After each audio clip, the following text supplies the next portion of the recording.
So, Jacob, what led you down the path of diving into the world of insects?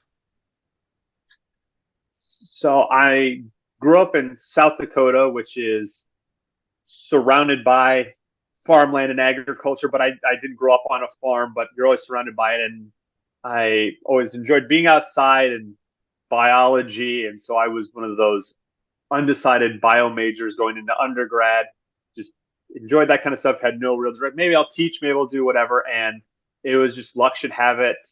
A USDA lab that was near my campus put out a email that they blasted to the whole department, say we need interns for the research entomologist at the center who had a bunch of grants and needed people to work on insect projects. And I was like, oh, this is interesting. I was looking for a job to stay in my college town. I didn't want to go back and live with my parents. I was that age where I wanted to be more independent. So I got this job, and that was really for me, the luck of the draw. I ended up falling in with the entomologist who was hiring was Jonathan Lundgren, who has done a ton of really great work on pest management and pollinators, and those were the kind of stuff we got to work on. And he was so good; it wasn't just hiring a bunch of grunt workers to go pull weeds for a couple hours and then wash dishes and stuff. He was really, and you do some of those things, but it was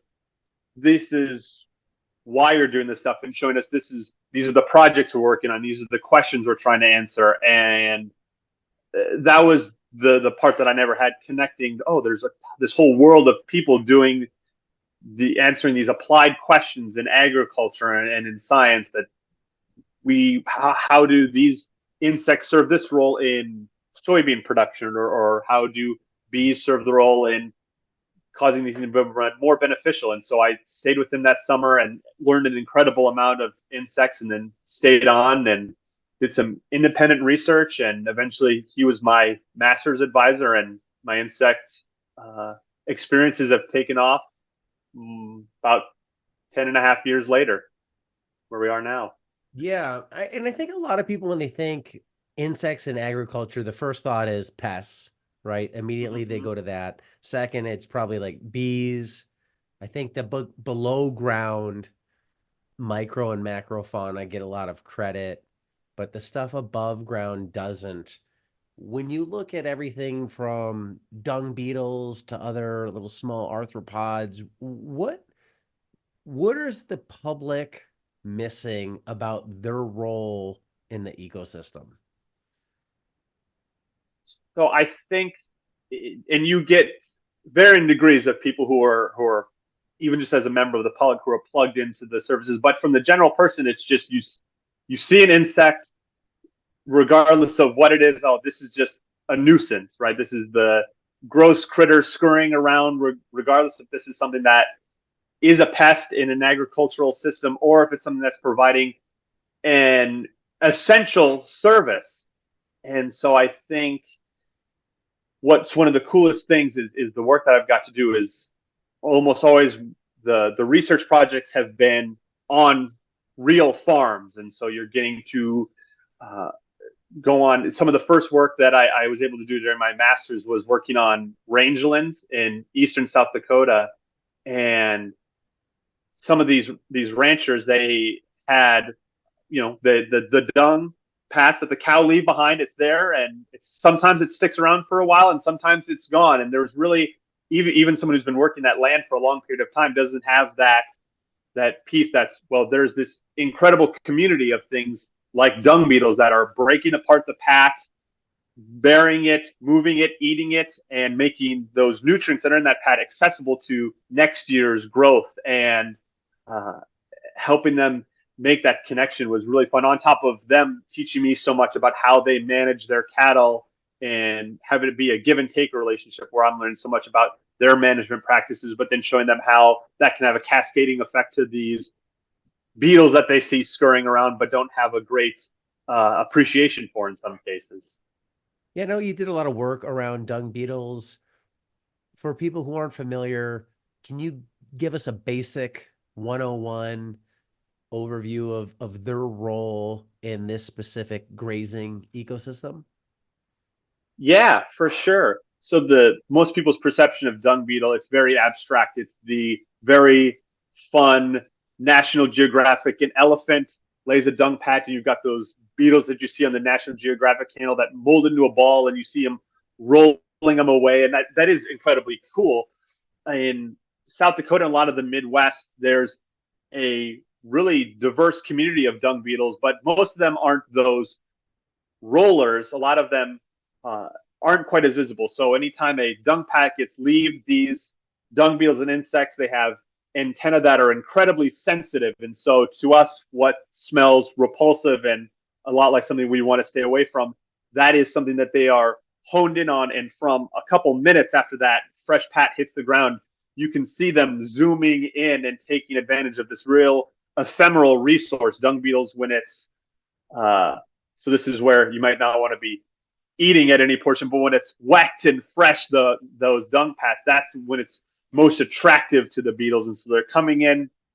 The adults are eating it, but what's more importantly is for the dung beetles' perspective is they're some of the best parents of the insect world. So they will those balls that you see them on TV oftentimes rolling. That's actually they're moving it away, and they'll lay an egg in that dung ball, and that's where a larva, a young beetle, will have a inside that dung ball be living both living inside and have a meal in the form of that dung ball, and then they'll live inside it, eat until they can grow up to an adult beetle, and they'll emerge from it. In South Dakota, a lot of those dung beetles are actually laying their eggs inside of that dung pat or directly under it in that area right where the dung pat meets the soil surface. And some also will, called tunnelers, will dig a tunnel either right next to or directly underneath that dung pat and then pull bits of that dung and make little chambers for their larvae to develop on. And why that's so important is if you didn't have these dung beetles out there, those dung pats would just sit on the soil surface and sit and sit, and some amount of them would, that moisture would evaporate, but there's that crispy layer of the plant material that if it isn't broken down can sit there, and that can result in uh, pasture fouling. It's hard for that new growth to come up through that dung pat, and your pasture just won't be as productive in the following years. And you can get to this nightmare scenario where if nothing's breaking up that dung pad, it can build up and build up and lead to a point where that pasture is unusable. And when you've got a pasture or a landscape that has a lot of these dung beetles breaking apart the patch and shredding it up, it allows for new grass to come through and make in successive years that new growth accessible to cattle. On top of that, um, in the cattle's dung is a lot of nasty parasites. So the worms and those nasty things that we think of that if that pat stays there, it becomes a place where the eggs that pass through the cattle can develop and move out of that pat, go into the new grass, and be eaten up by cattle. And that's how these problems inside the cattle build up. But if the dung beetles are breaking apart that dung pat and burying it and moving it around, that has been found to dramatically reduce the amount of parasites that are able to exist within that system. And so that's one other, you don't think of it as a service that these dung beetles are providing, but they're kind of their own veterinary service by them. They themselves are controlling or reducing the amount of potentially harmful pathogens and parasites that are living within that pasture. In pasture systems today, how is the dung beetle population? Optimum, low, high? Where are we at? Yeah, so that was one thing in my work in South Dakota we were trying to get at, because even though they're providing this really essential service, uh, you're kind of limited on the knowledge base that's out there. You can have so we wanted to look at how in today's pasture system, how the management of the cattle is having a cascading effect towards the management of, well, or the effect that it has on these dung beetles that inadvertently these ranches are managing. And we found some systems that were incredible. You'd have, just when you take a sample of that dung pad, and what that amounted to for us was taking cup cutter. So it's what you use to dig a golf hole on a golf course. It's that implement co-opted into, instead of a hole on a putting green, you stick it on top of a dung pat. And so you would have this cylinder of soil and dung, and we would go back to the lab and look at how many dung beetles would be in that, if you can imagine the size of a golf hole. So And that, you'd have that's like dozens. 4 inches across. How many would you have in there? Yeah, within that amount of dung, dozens of adult beetles across up to 10 different species that we were finding living in there. And that's a really robust community. And what we found is the systems that had that kind of dung beetle community, those are growers who, as part of a very deliberate decision, they are rotating their cattle very frequently. So if you can imagine a one giant fenced area where in the spring you put the cattle out, they have free range to move that large area all summer long, and then you bring them at the end of the year. Compared to what I'm talking about, this really high intensity grazing where they put a lot of cattle in a small, relatively small area with enough forage and fresh grass to eat, and they hit it really hard, and then they open up maybe after a day or two a gate, and then the cattle move to right next to it another small patch of the paddock or the small pad of the pasture, and the cattle hit that really hard. And then this is replicating how these large ruminants or hoofed mammals would be moving in these plains historically. Before cattle were doing it, it was large deer and bison. Those are what we think of, these large hoofed mammals that used to go there. And so they would hit small patches very hard. They would, with their hooves, trample it with their dung that they leave behind, and then they would move on. And so after that pasture's been grazed, it has a really long rest period. So it might not be grazed again till that time next year or even longer. And by having that really intensive rotation, the growers found that they were also able to reduce, or in some cases remove, the veterinary products. So they weren't giving the cattle the parasiticides, the things like the ivermectin products that are actually administered, whether it be ingested by the cows or poured on. But a lot of those chemicals, they're systemic, so they can move through the tissue of the animal. But a large percentage of those products, whatever you apply, ends up in the dung pat. And so these dung pats, if these veterinary products are applied, have a lot of a lot of insecticides or parasiticides that can be really harmful to these dung beetle and other insect populations. So in a system where the grower is rotating really frequently, reducing those add-ons or pour-ons or veterinary products, would you believe it, they had these really incredible, diverse dung beetle populations. And then you could get to the opposite end of the spectrum where, yeah, you'd still see some dung beetles, but you wouldn't see near as many. It would be maybe a couple miles down the road where we were sampling these farms. So it's relatively the same kind of climate, and outside of how the grower is managing these pastures, these dung beetles are living in the same sort of environment, but it would be only a fraction of what we would see. And we followed up to with an experiment where in one of those really nice pastures, we would kind of make our own sentinel dung pasture where we collected fresh cattle dung, put it in, we weighed it so we knew relatively the same, how a standardized weight of those pats. We would put them out in a field. Half of them we would leave open free to dung beetles or whatever would want to colonize it, and then half of them we covered it up with a mesh screen, so the things that were living in the soil could still access it. Earthworms could still get in there, or those microinvertebrates, but dung beetles really couldn't get into it. And we found that those dung pats that were able to be colonized by dung beetles broke down so much faster than those ones. As you can imagine, these dung beetles are really large. They're able to get compared to almost any other insect that you would find in these dung pats, and doing a really good job of assisting in the breakdown. So it's really dependent on management. If the grower is conscious and trying to replicate these natural systems and do a good job of rotating the cattle frequently, we found that the dung beetles really were able to take advantage of that and succeed as well. Is part of that giving the larvae that have been buried there a chance to essentially be born? If you're hitting that land too much, are you breaking that dung beetle life cycle? To some extent, I think, but it was really interesting because we weren't these growers who we were working with.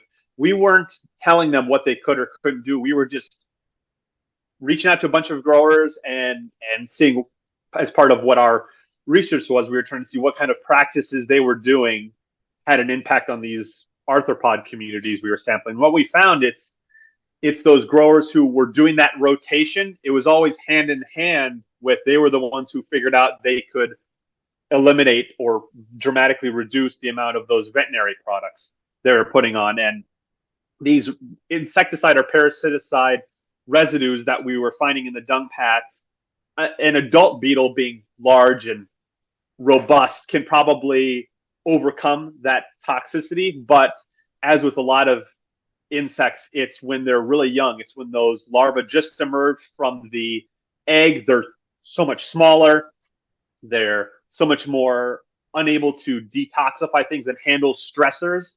And it's that's where I think the reproductive success of those beetles that are living in that pasture, not being exposed to those higher concentrations of parasiticides, were able to, over, in some cases, these growers had been, for before we showed up, a number of years, had found, okay, we can ease off or eliminate these products. And so we were sampling a pasture that for up to 5-6 years has been creating a great environment for these dung beetles that had been taken advantage of and built up these really healthy populations.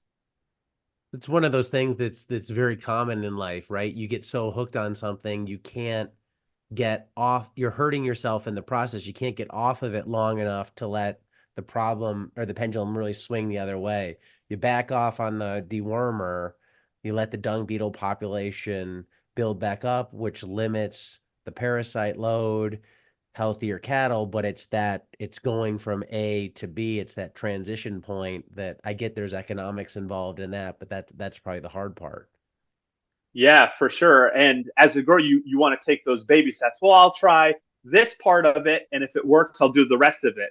And that's where the challenge is. As we found, it's kind of, you have to jump in with both feet, which, as you were saying, is an incredible challenge. And especially when there's, well, this is different than we've always done it, and there can be XYZ potential economic costs. And so you're exactly right. I can totally empathize with a grower having hesitations, but that's why I think in the research that we did, it's so important to find these innovators or these early adopters who have found a successful plan for, from the cattle's perspective, which leads to all these sort of benefits for the insects, and use those as great advocates, which so often these growers are willing to be. So I think they're the ones who, rightfully so, should get a lot of credit. We've been to a fair number of grass-fed beef operations, so I'm not talking feedlots. And one thing that I've noticed is common around cows are flies. Flies, are they, I mean, they're a nuisance for us. I know they spread disease amongst some cattle. Are they a problem? Or maybe the better question is, are we perceiving them to be a problem and they're a decomposer? Does a healthy dung beetle population limit the number of flies? How do flies fit into the spectrum here? Are they a sign of an out of balance system? No, just like dung beetles, the flies, there's nothing more appealing to them than a fresh dung pat that's plopped down there. So flies are going to be there no matter what. And there are a lot of flies that are harmful, that whether it be and you see in some really out of balance systems, like they said, the back of the cow can be covered in flies, and that is a sign of an out of balance system. And that's growers seeing that, not knowing how to respond, they can turn to chemical practices, things that the liquid that gets poured on the cow that can reduce the fly population.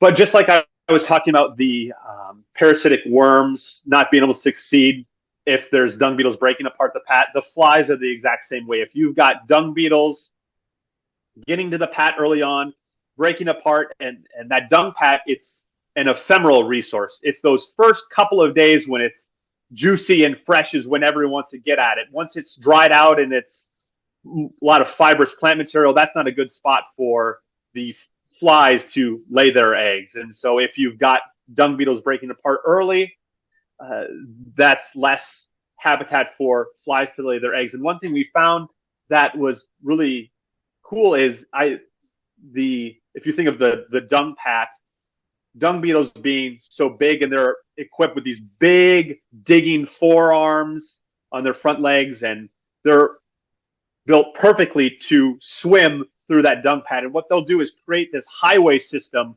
of tunnels and roads through that dung pat. And I spent enough time looking at them that you would see things like spiders or predatory beetles using those tunnels that the dung beetles create.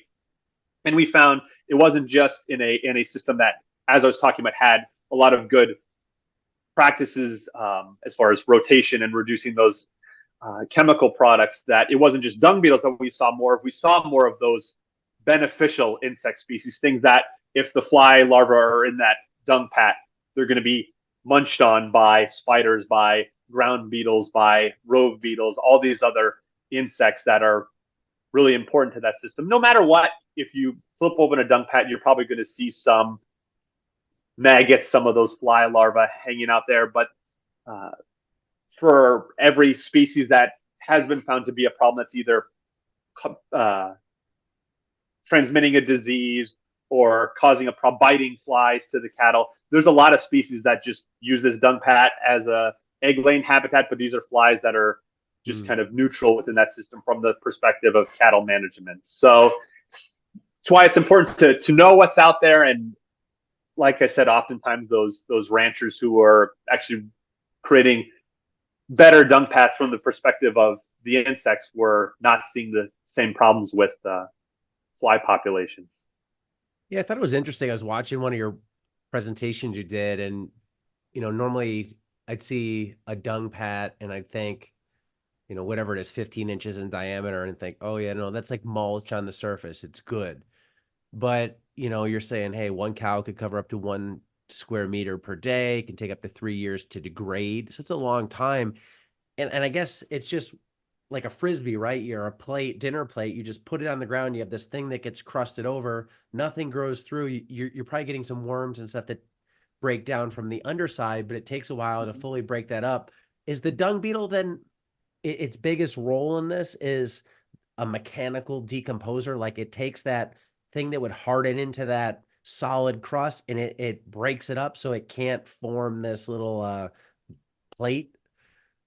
Yeah, you're exactly right. They're, as I said, being some of the biggest critters out there, they're just so good at taking that, what is this, like you said, plate, frisbee kind of thing that's plopped on top. And after you come back after 4 or 5 days, it almost looks like Swiss cheese in when you've got a lot of, there's holes all over. In some cases, they've, they're moving it by fractions of a gram at a time. But if you've got these pair of beetles that are pulling it away, burying it, moving it out, and it's incredible just how this community comes together so quickly. And after just a couple of weeks, you can start seeing new grass growth coming through, because that for those dung beetles that are taking the dung and the tunnelers who are burying it, it's that bioturbation. So they're taking that, they're not burying it very far, but they're taking amounts of that dung, and instead of sitting at the soil surface, they're pulling it just little by little underneath the soil surface. And so the existing plant roots can access those dung pats in the same way roots can't. If they're underneath the soil surface, they can't come up and take advantage of that dung pat. But if it's pulled down where they can get to it,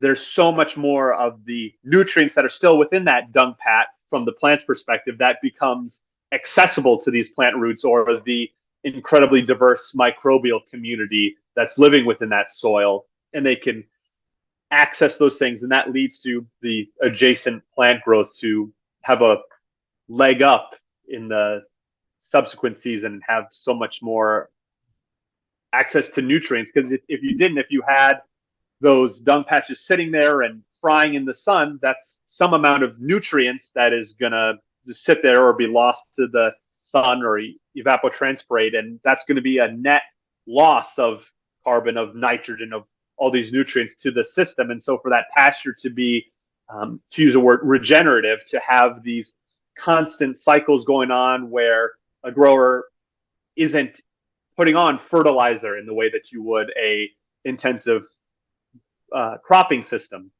that these grasses are perennial, are able to, when they've got a really good healthy insect community, have access to these nutrients and keep going without a whole lot of management from the rancher's perspective, outside of every year, 2 years, however long, running the cattle through those grasslands. Do they only colonize dung from, or maybe this is the definition of dung? Does it have to come from ruminants? So no, it's funny. You'll read scientific papers where they're in places that aren't on a cattle ranch, where they're just trying to assess dung beetle community. And when the authors are writing out locally sourced human dung was used for our traps, and you can, that it was human dung from their own research team that they were using to bait these traps when they're out in the middle of the Amazon rainforest. So I always chuckle at that. But that's just to show that whatever's available, oftentimes they're going to be happy to do it. And there are some relationships evolutionarily that these community of dung beetles, because what's available, these dung paths from these large ruminants are what's historically been available, and so those are the species that have succeeded a whole lot and take advantage of it. But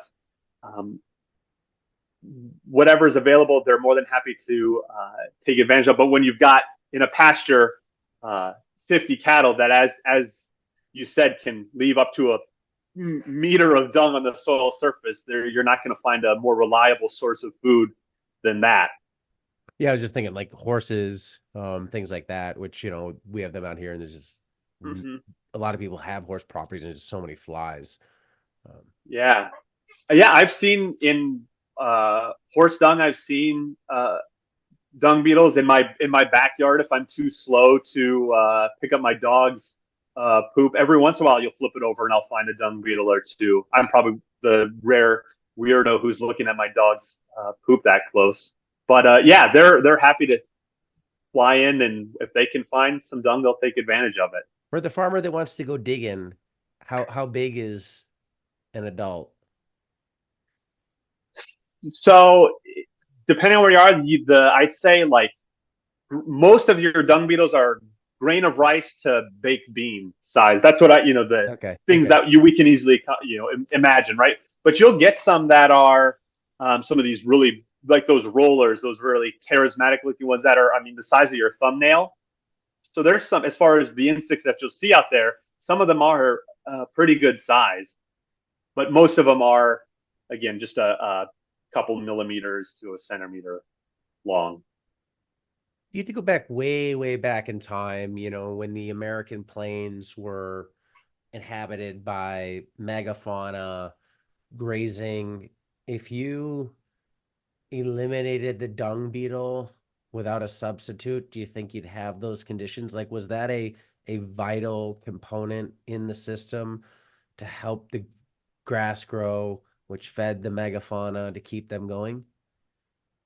Oh, absolutely. I think for in almost all of these natural ecological systems, my goodness, insects are playing a part in some way. Oftentimes, they might be one of the key cogs getting the balls rolling. So, in any of those systems where you got those large herds of animals that were moving along the plains, munching on the grass, leaving behind the dung that then they left behind, they stomped on it, they partially mixed it into the soil, but without that community of insects and over hundreds or thousands of years, I'm sure the composition of those communities have shifted.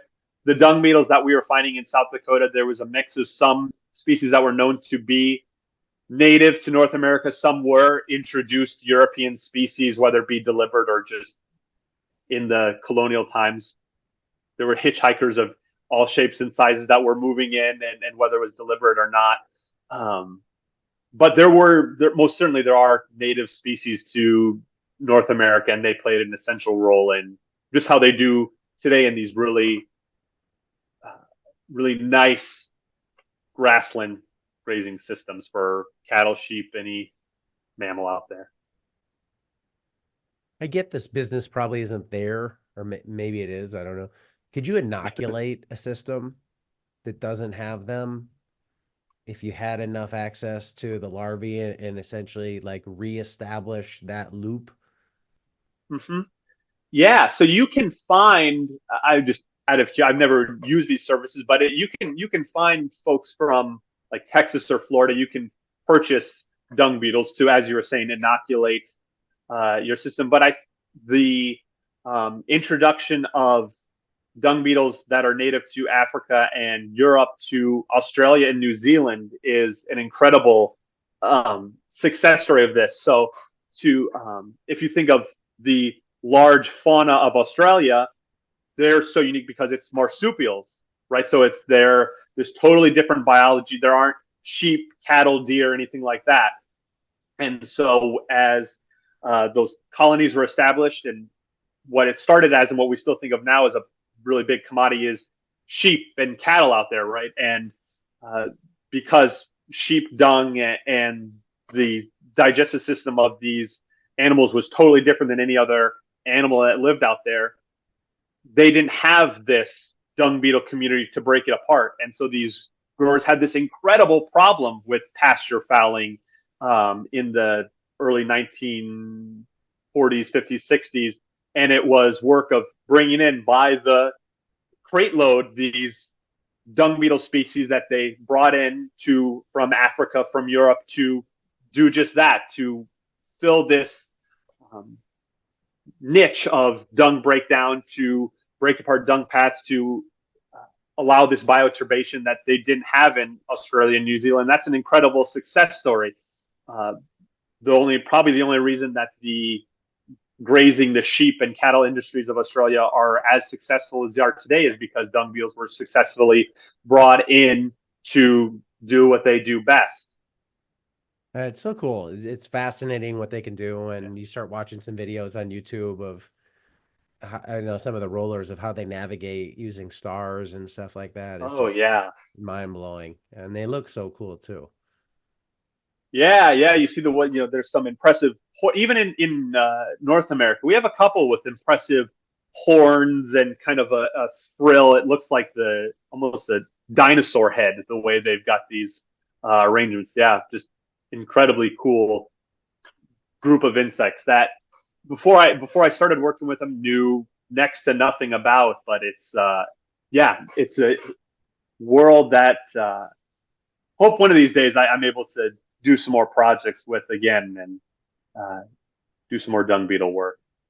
Well, it's funny because they're one of those things where people will, go on safaris to see hippos and giraffes or, dream about dinosaurs and that type of thing. And there's so many insects that you see from whatever 5 feet up when you look down to the ground and you see a speck, but you zoom in on some of these things with some of the photos they take, and they are truly amazing in terms of like the shapes, the colors, the iridescence, uh, Yeah. adaptations they have, and we just don't notice and don't try and Hmm. look. Yeah, they're so far down there. So often they're just that little layer of plant material that they like to stay under. I mean, when you're an insect, just about everyone out there is trying to eat you, so they're pretty good at staying hidden. But if you're curious enough to start looking, yeah, you're right. There's no shortage of incredible species out there. Other friendly above ground decomposers that gardeners, farmers should be aware of. I don't know, things like sow bugs, pill bugs, soldier bugs, any of those that you have expertise in that you can talk a little more on?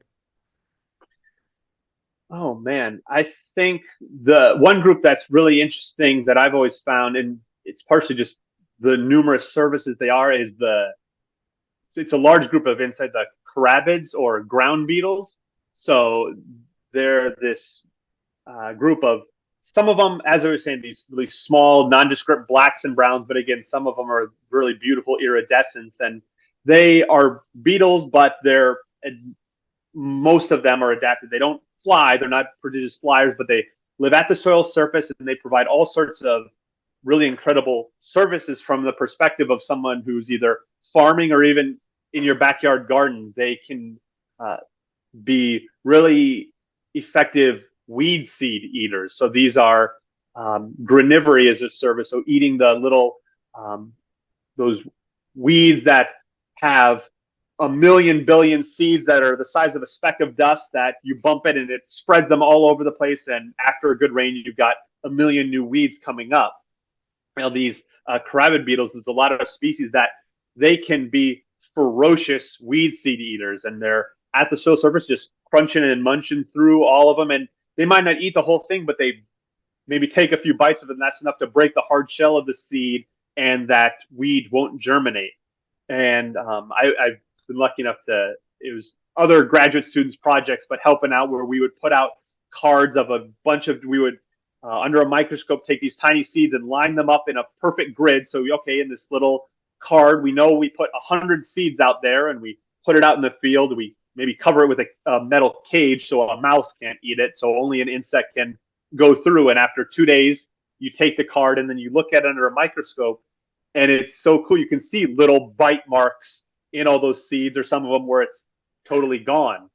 And that's a really cool. You don't think of, oh, there's all this whole community of insects eating all the weeds that are out there. And carabids do a really good job of doing that. And some of them less so are weed seed eaters, but they're predators. They do a really good job eating pests. So little beetle larvae that could be munching on your vegetables, or nematodes or whatever it might be crawling on the soil surface. They can do a really good job of predating on those kind of things. So that's just the fact that they do so many, jobs in a system is something that I've always just really appreciated from the ground beetles. And Yeah. you find them wherever you are. They're incredibly adaptive. You could have a vegetable field with a million different things, or a cornfield, and if you look, you can probably find a couple of ground beetles without much effort. Does this go hand in hand with a lot of the NRCS soil conservation principles of if you want above ground biodiversity of these insects, it, you generally follow the rule of like more biodiversity, more cover, not bare soil, animal rotation, those types of things. If you have those conditions from a plant basis, does, does that give you the conditions that the insects you want need to thrive? Do they go hand in hand? Yeah, absolutely. The insects, the more plant diversity that you've got within that system, and whether that's within marginal space, devoting it to like your ends of your field, putting in hedgerows or wildflower plantings, or things that you can get from uh, NRCS or any sort of other service. These you can get mixes, either whether it be a cover crop or just a companion planting of these crops to put wherever in your field. I think any amount that you can do goes a long way, because again, you might be thinking, well, it's just one row of 10 feet long, but when you think of a perspective of a tiny little insect, any space that you're giving, they can take advantage of.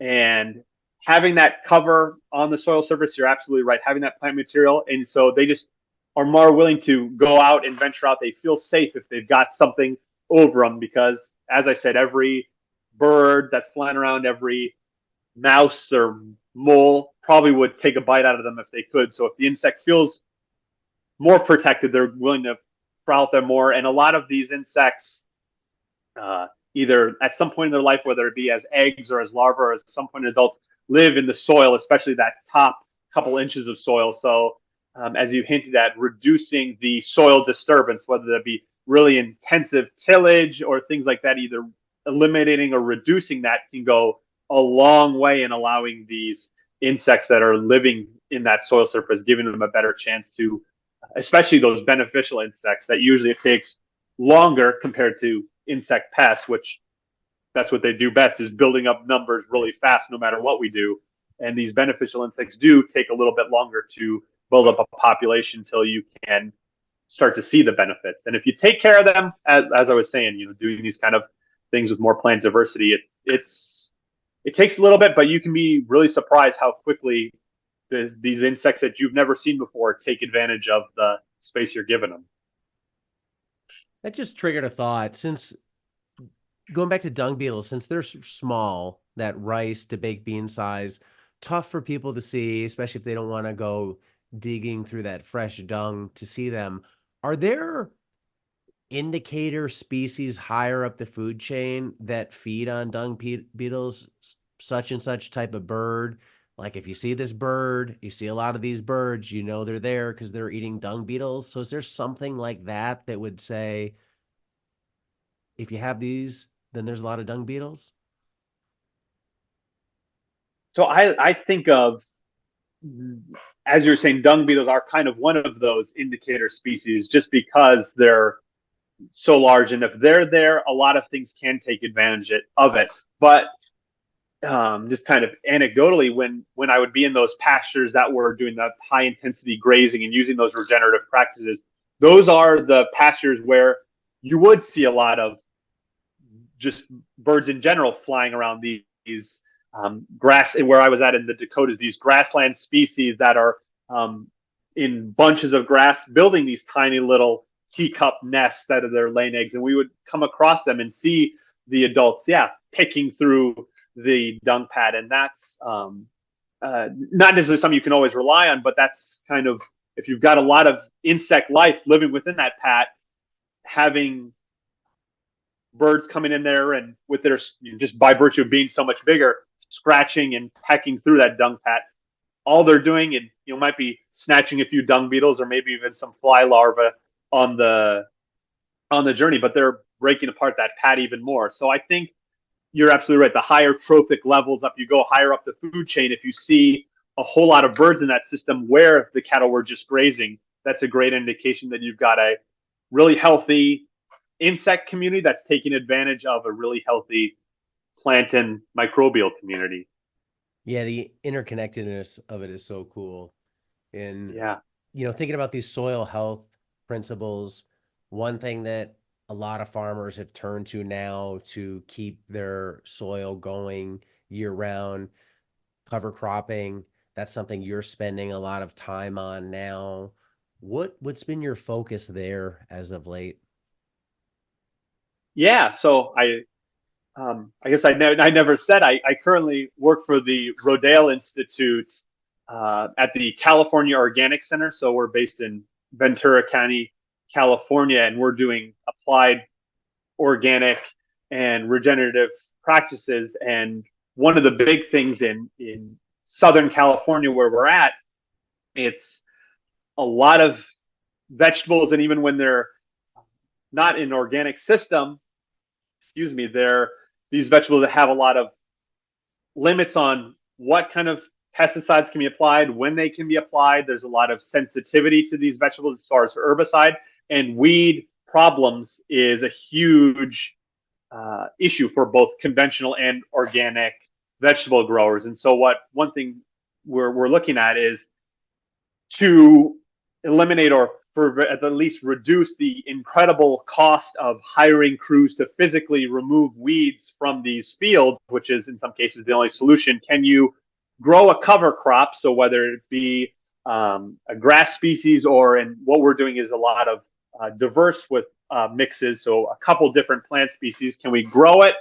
And then can we successfully terminate it, in a sense, without a lot of tillage and burying that cover crop, where we can leave that cover crop on the soil surface, kill it, so it's almost like a dry mat of that cover crop, in the same way that in a garden you might put straw on top to smother weeds and give your vegetables a chance to go up.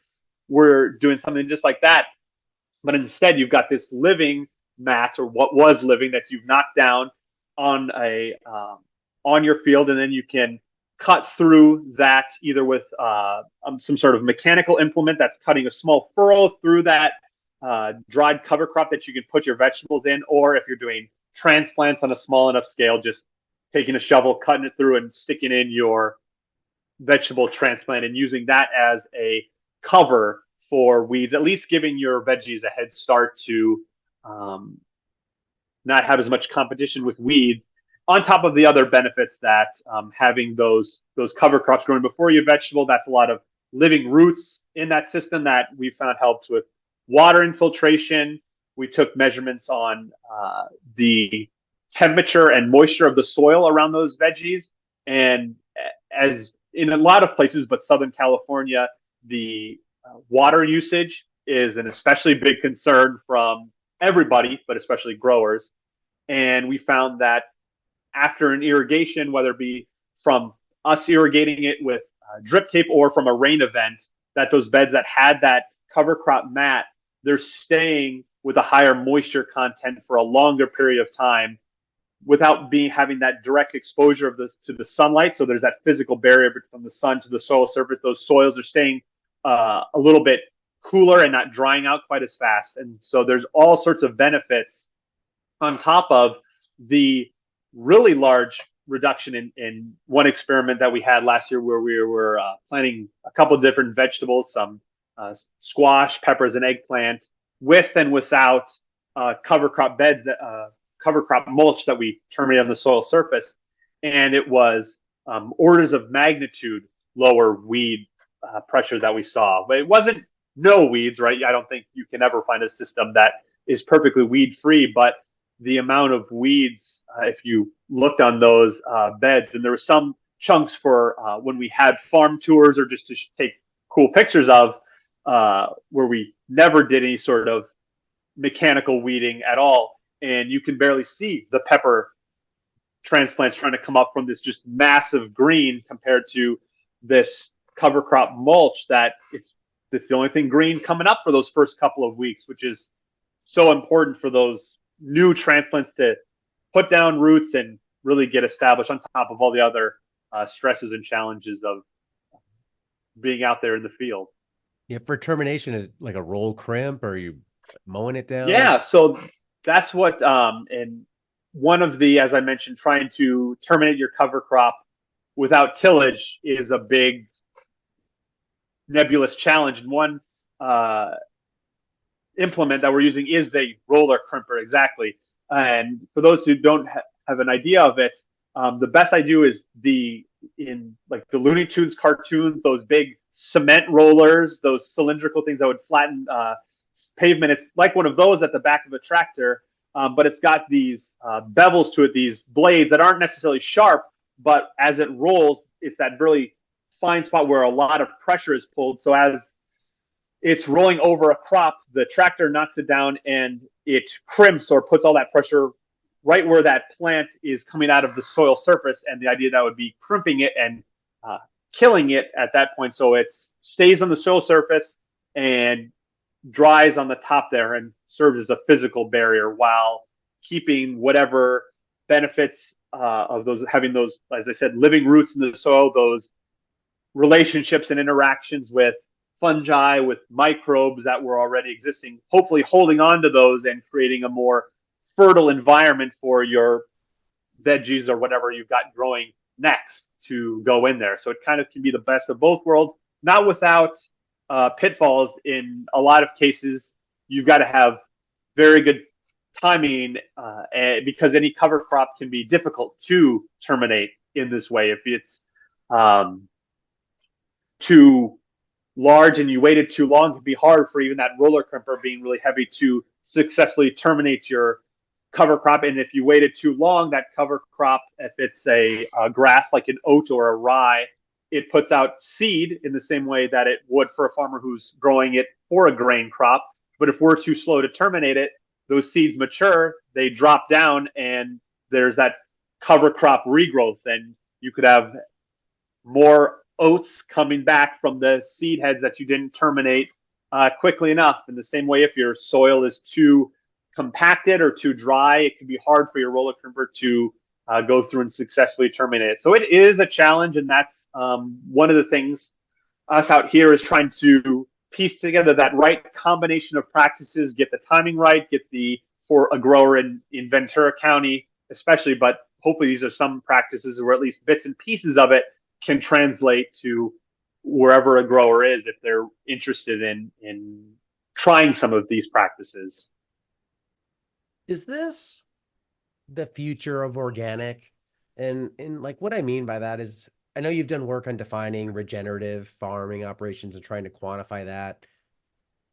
A lot of people love the intent of organic, but in practicality, there's some things where you look at 1,000 acres of carrots, right, being grown organically, and it's hard to say like that's optimum in a perfect world.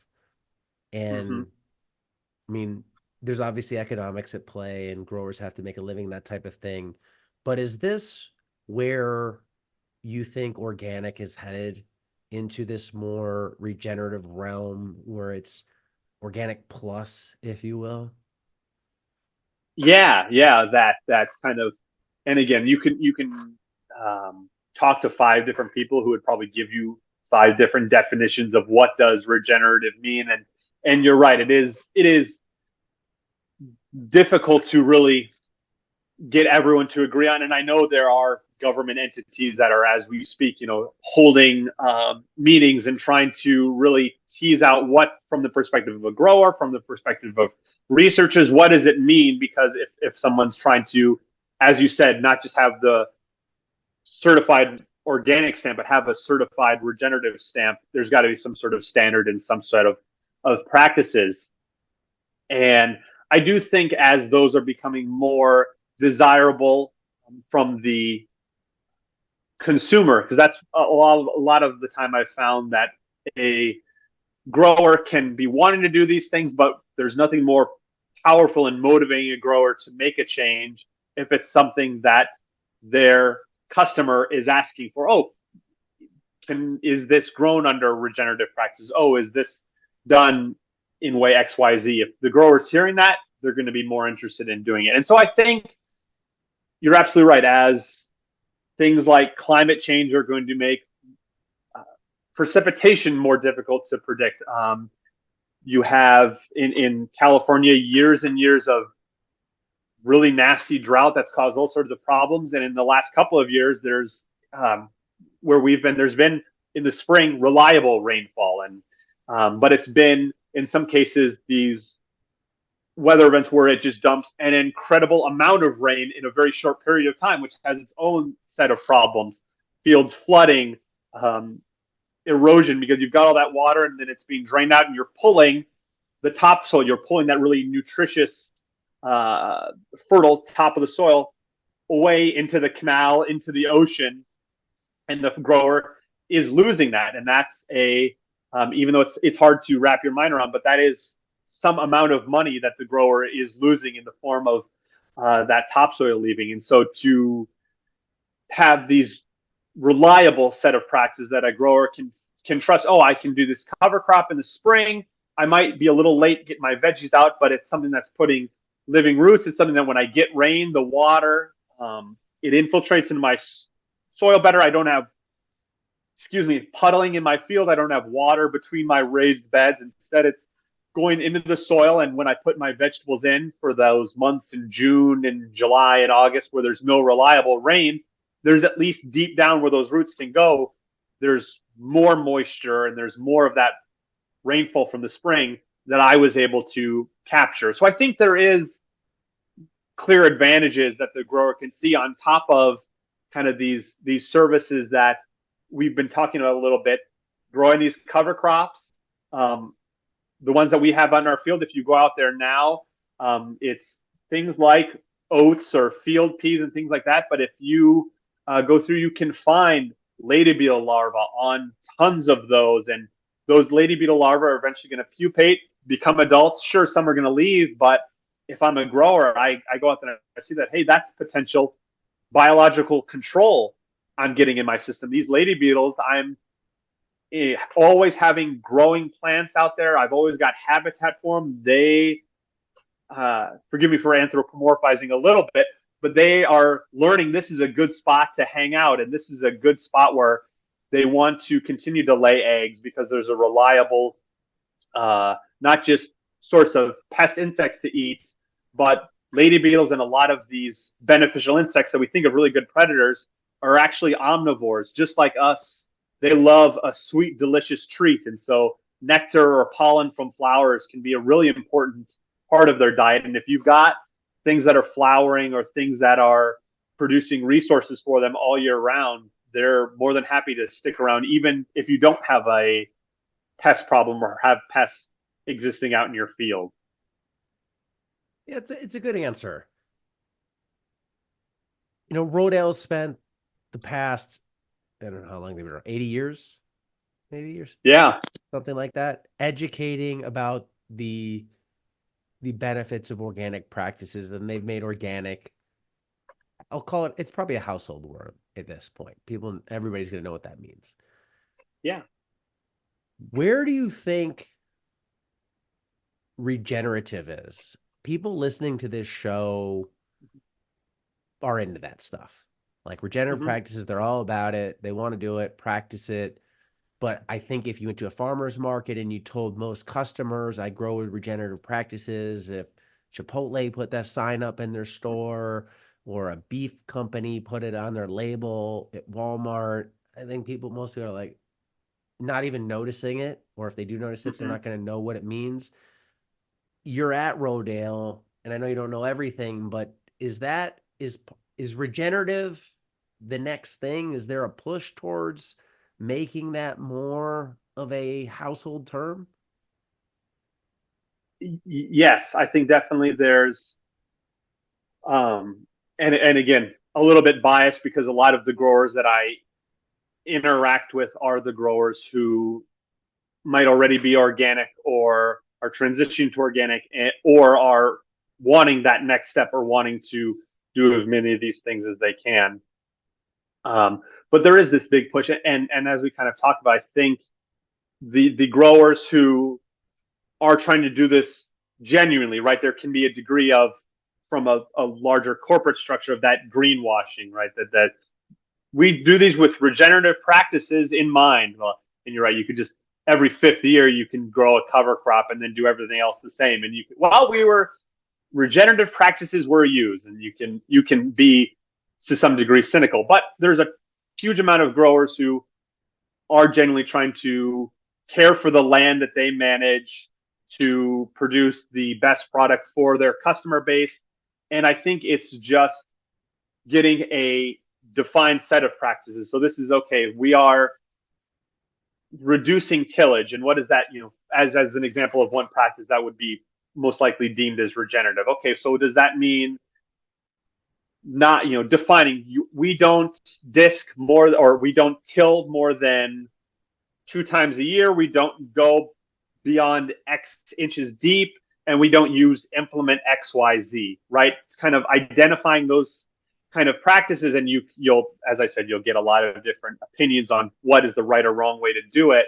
But I think the growers who want to uh, be validated, and to have what they're doing validated by some sort of larger entity, I think that's what they're clamoring for, is the set of practices that they can do. And so they can genuinely advertise, this is what we're doing. And I can tell you, we do these regenerative practices. It meets the definition set out by whatever this government agency is. And, but these set of practices have to be something that's cost effective. So it's got to be practices that a grower, to within reason, can integrate into their system without costing their bottom line. It's got to be something that's not going to totally rely on them to double the amount of workforce that they need, right? So it's got to be these practices that they can take advantage of and use within their system. And that's some of the stuff that we're doing right now.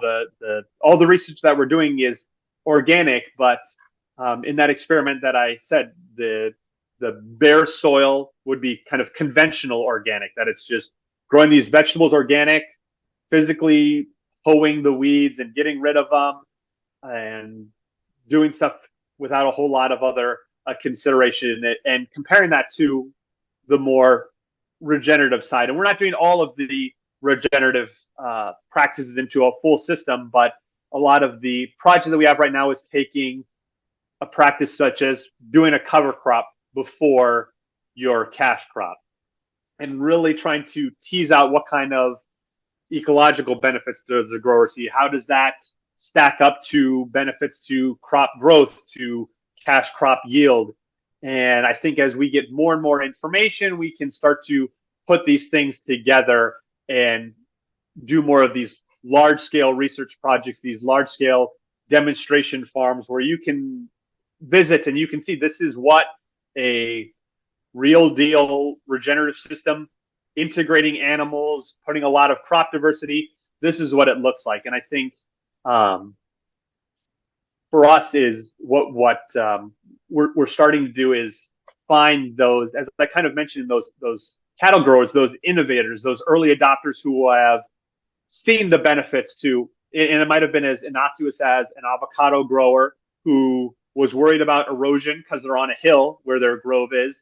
So they put a cover crop mix that had a lot of flowers just to try to hold on to the soil. And then they saw, wow, there's all these sorts of flowers. Wow, I'm seeing all these sorts of insects. And then, wow, I'm not seeing the pest mite problems in my avocado trees in the same way. And so they, not accidentally, but kind of unintentionally steered into some of these regenerative practices. And I think us as Rodale finding these growers, building relationships with them, and for lack of a better word, putting them on a pedestal is incredibly important, whether it be providing them with some resources or logistical help to, from myself with a scientific background, you're doing these things, which is great, but what aspects of them, or how do we quantify the benefits that you were seeing, and how do we put some really hard science and numbers behind it and host field days at your property where you can talk about these cool things that you're doing and introduce these concepts to some other growers. And I think it's just good hearing it from, if you're trying to increase adoption and get more growers in on this. I think hearing it from someone like myself can be good, but hearing it from as many different voices as possible is even better. And a grower doing it successfully is about the best you can get. Yeah, I know I've said this about 3 or 4 times in the podcast. You have to make the economics work, but it's crazy to me that I think you and I know the regenerative system's going to be better long term. And but it's like everybody has to see all the science to back it up, and there's just this lag, and then there's differences in sites. So you could do a study in Ventura where you're at, and then somebody's like, well, I'm in New Mexico, it doesn't count, and all that. But it's these fundamental things of more soil organic matter, more cover, more biodiversity, more good things in the system. And yes, you can go ad infinitum and just do every regenerative thing possible. And of course that's maybe crazy and not economic. But Mm-hmm. there's baby steps, and you can go from that bare field conventional organic to now I cover crop. That type of thing, these steps, and it's hard as a somebody who watches the space, who wants to support companies that do that, that it's became so much about the bottom line that you can also use, well, show me the data as an excuse to not really do anything. Yeah, yeah, and by virtue of what we're saying is to some extent changing how you do it, and just by human nature, change can be perceived as risk. And when you're a grower whose livelihood is dependent on you running a successful operation, that's, as I said, totally can understand where that hesitation comes from. Yeah. But yeah, I think there's, in any system I've worked with, whether it be in the Midwest or out here or Northern California, you can find success stories. You can find growers who, and it's totally different. They're not growing the same cover crops in Southern California as they are in South Dakota or in Iowa. That wouldn't make sense. And the crops they're growing is totally different. The climate and the kinds of animals you can try to integrate, it's totally different. But it's these concepts that I think you take this local knowledge or what works for you. These are the kind of things that you can market and be successful. and there is a bit of playing around and finding what works in your system, and those growers who have taken the time to, and yeah, maybe small sections of their field played around and found what works.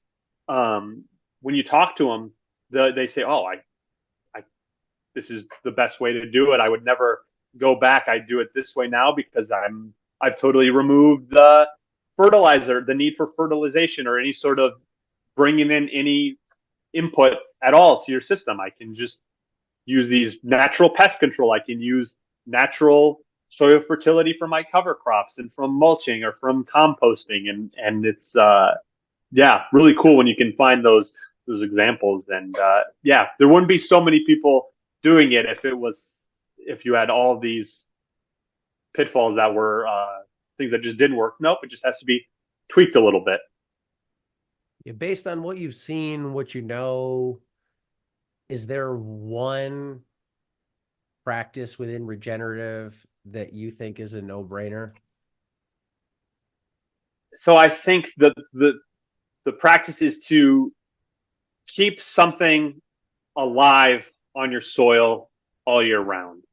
I think that's, and again, that can be any number of practices. That could be just not being as aggressive tilling under your weeds as you can, or integrating a cover crop. So it can be a couple of different ways, but I think constantly having that cover on your soil surface, having something that's putting roots down, I think that from it being what it does as far as soil microbial community to insect community, that I think there's, as far as a first step, there's not a whole lot better than reducing the amount of brown soil that you're seeing at any point throughout the year.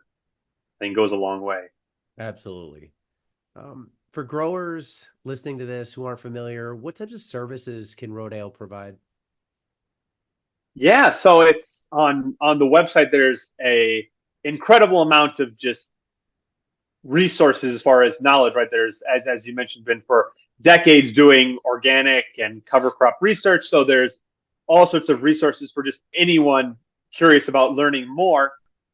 Um, at centers like ours in California, and there's others in Georgia and Iowa, and then the home base in Pennsylvania, where it all started, where you can um, come visit the farm, where we do tours showing off these kind of, instead of just listening to me talk about the kind of research that you do, you can see for yourself. And so you can see this is what a cover crop field looks like and those kind of things. But there's also an incredible consulting group, which is kind of another division of Rodale, and they're the real experts. I'm a researcher that sometimes disguises myself as a farmer, but these are the folks who are real farmers who have that expertise. That, as their name, since they're organic and regenerative consultants, that they either over the phone can give you recommendations, help you build a plan, help you maneuver the incredible amount of extra paperwork that goes into becoming certified organic. There's all these forms and all this